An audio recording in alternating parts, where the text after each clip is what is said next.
Aínda que dende o Concello se mostran bastante cautos á hora de falar deste asunto, dado a súa gravidade, o que é certo é que a denuncia presentada contra o xefe da Policía Local por presuntas irregularidades cometidas no desempeño do seu cargo segue o seu curso e acabará na Fiscalía.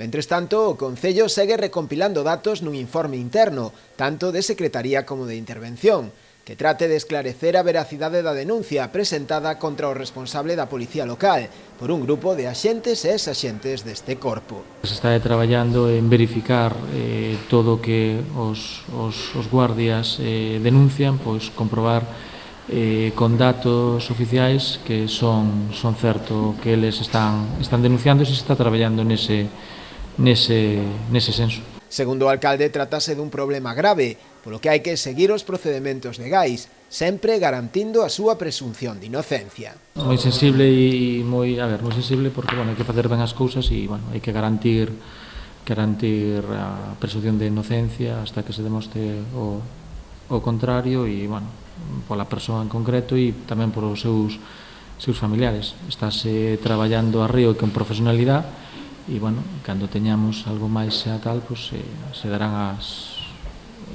comunicacións oportunas. Despois dun período vacacional, Manuel Feás debía incorporarse ao seu posto de traballo no día de hoxe. Aínda así non o fixo, xa que o Concello decidiu notificarlle previamente a suspensión provisional das súas funcións, mentres non se esclareza a súa situación.